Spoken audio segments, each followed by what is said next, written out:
আসসালামু আলাইকুম। HSC 26 batch already কিন্তু তোমাদের ফাইনাল রুটিনটা দিয়ে দিছে এবং সেইটাকে অ্যানালাইসিস করে পূর্ণাঙ্গ একটা ভিডিও আমি রেকর্ড করছি। ভিডিওটার লিঙ্ক আমি ডেসক্রিপশানে এবং কমেন্ট বক্সে পিন করে রাখবো।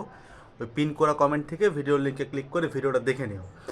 এখন অনলাইনে এরকম যত ভিডিও আছে, আমি তো তোমাদেরকে নিয়ে ছোটোখাটো রিসার্চ করি। আমি দেখছি তোমাদের মেজরিটি কমেন্ট হচ্ছে, ভাই আমি তো উদ্ভাসে কিংবা এসিএসে মডেল টেস্ট দেওয়ার প্ল্যান করছি বা মডেল টেস্ট দিচ্ছি বা ফাইনাল মডেল টেস্টের জন্য আমি রেডি। আমি কেমনে কোন প্ল্যান শেষ করবো? মানে এটা লজিক্যাল? মানে আমি যদি অ্যাকচুয়ালি ধরো আমার যদি সিলেবাস শেষ না হয়ে থাকে এবং আমি যদি মডেল টেস্ট এক্সামে বসতে চাই, ইভেনচুয়ালি আমার পক্ষে এটা কিন্তু অনেক টাফ যে আমি আমার সিলেবাসটা শেষ করব, রিভিশন দেবো। মানে তুমি প্ল্যানিংগুলো দেখবা অনলাইনে, যে কোনো ভাইয়ের প্ল্যানিং দেখলে তুমি বুঝবা যে এটার মাঝখানে মডেল টেস্ট চালানোটা একটু কঠিন লাগে। দেয়ার ইজ আ ফ্যাক্ট, আমি তোমাকে একটু শেয়ার করি, এই জিনিসটা তোমাকে বুঝতে হবে। যে প্রথমত এটা বুঝো যে অ্যাডমিশন টেস্টে মডেল টেস্ট দেওয়াটা কাইন্ড অফ ফরজ বলা যায়। অ্যাডমিশন টেস্টে পরীক্ষা ছাড়া সম্ভব না। বাট এইচএসসির আগে মডেল টেস্ট দিতে পারাটা খারাপ না, দিতে পারলে ভালো যদি তোমার প্রিপারেশন শেষ হয়, যদি তোমার সিলেবাস শেষ হয়। কিন্তু সিলেবাস শেষ না থাকলে তখন তোমাকে একটু বুদ্ধি খাটাইতে হবে। বুদ্ধিটাকে আমি তোমাকে বলি, এটা আজকে শিখে রাখো। অ্যাডমিশনেও তুমি এরকম সিচুয়েশনের ফেস করবা, তখন তোমার কাজে আসবে, ঠিক আছে? মডেল টেস্ট এক্সাম অ্যাডমিশন হোক, এইচএসসি হোক, যাই হোক না কেন, যে কোনো প্ল্যাটফর্মে হইতে পারে। এখানে তুমি দুইটা চিন্তা করে মডেল টেস্টে বসো, বা দুইটা ওয়েতে দেওয়া যায়। একটা ওয়ে হচ্ছে প্রিপারেটিভ মেথড, অর্থাৎ তোমার প্রিপারেশন কীরকম এইটা জানার জন্য তুমি এক্সামে দাও। তো যেই লোকটার সিলেবাস শেষ হয় না, আমি দ্বিতীয় স্টেপে আসতেছি, প্রথমটা বোঝো, যেই লোকটার সিলেবাস শেষ হয় নাই ও কেমনে বুঝবে আমার প্রিপারেশন কীরকম? আমি আরও 1-1.5 মাস পড়বো, সিলেবাস শেষ হবে, তারপরে আমি বুঝবো যে আমার প্রস্তুতি কীরকম। তাহলে এই যে প্রিপারেটিভ মেথড, বা আমি চিন্তা করবো আমার র্যাঙ্ক কত আসতেছে, আমি পারতেছি কি না, এই জিনিসটা আসলে কারা চিন্তা করবে?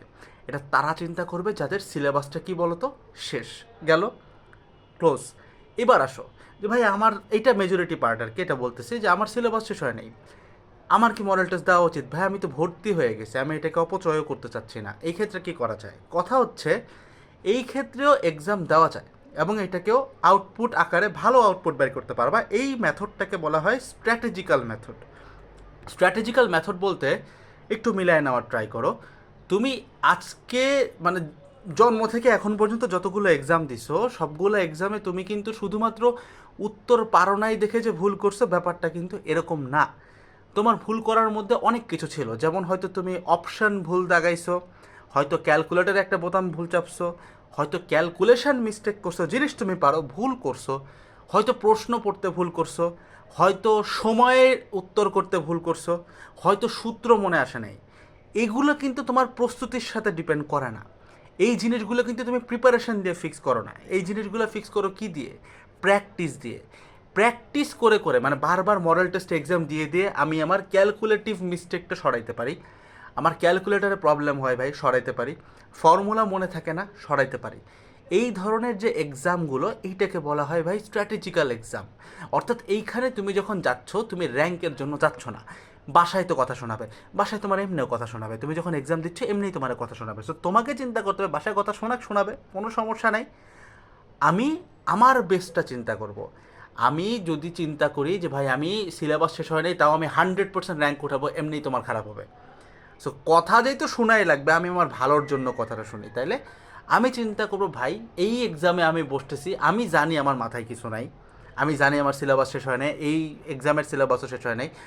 আমি এক্সামে দেখতে চাই যে আমি যতটুকু জানি ততটুকু কি ঠিকভাবে দিয়ে আসতে পারি কিনা। এটা স্ট্র্যাটেজিক্যাল এক্সাম এবং এটাতে তোমার ইম্প্রুভমেন্ট আসে। তাহলে এই এক্সামগুলো আমি তাহলে দিব কেমনে ভাই? দেখো, আমি তোমাকে যে রুটিন দিছি, আমি কিন্তু তোমাকে 24 ঘন্টা পড়তে একবারও বলি নাই। তুমি ভিডিওটা পুরাটা না টাইনা দেখো। আমি অনেকগুলো ওয়ে বলছি যে তুমি সপ্তাহে 3 দিন কী বিষয়ে পড়বা, 4 দিন কেমনে পড়বা, কয় ঘন্টা পড়বা, অনেক অ্যানালাইসিসে গেছি। রেগুলার বেসিসে তোমার হাতে ভালো টাইম থাকে। তো যারা মডেল টেস্টটা কিনে ফেলছো, দিতে চাও, তোমরা চাইলেই মডেল টেস্ট দিতে পারো। আবারও বলতেছি, যে ভিডিওটা আমি পিন করে রাখছি, same guideline, same resource, same planning. Model test নিয়ে যারা প্যানিক করতেছো, যাদের সিলেবাস শেষ, প্রিপারেটিভ এক্সাম দিবা, অর্থাৎ প্রস্তুতি ভালো মতো নিয়ে যাবা, দেখবা কেমন হচ্ছে। যাদের প্রিপারেশান হয় নাই, সিলেবাস শেষ হয় নাই, তুমি এক্সামে বসতেছো নিজের স্ট্র্যাটেজিটা যাচাই করার জন্য, অর্থাৎ আমি জানা জিনিস ভুল করি কিনা, অথবা আমি ক্যালকুলেশনে ভুল করি কিনা, অথবা আমার সময় কেমন লাগতেছে, এইটা বারবার এক্সাম দিবা। তোমার র্যাঙ্ক এমনিও খারাপ আসতেছে, অমনিও খারাপ আসতেছে, তো এক্সাম তো তুমি বাদ দিতে পারতেছো না, দিলে তো আর তুমি ভিডিওটা দেখতে না। যেহেতু তুমি দিচ্ছ, তাহলে এখন থেকে তুমি বুঝবে আমি যেহেতু কথা শুনবো, এই দুটো গালি খাবোই, তাহলে আমার ভালোর জন্য গালিটা খাই, অর্থাৎ আমি আমার ভালোটা বুঝে আসি। এই হচ্ছে প্ল্যান। এই জিনিস হাজারে হাজারে মানুষ করছে।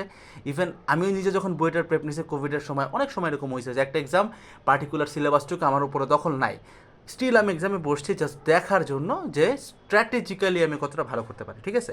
যারা এক্সামে নাই, কোনো জায়গায় ভর্তি হওয়া নাই, কোনো দরকার নাই, সিলেবাস শেষ না, দরকার নাই এক্সাম, বাট হয়ে গেছো, এই ক্ষেত্রে স্ট্র্যাটেজিক্যাল ওয়েতে এক্সাম দিতে পারো।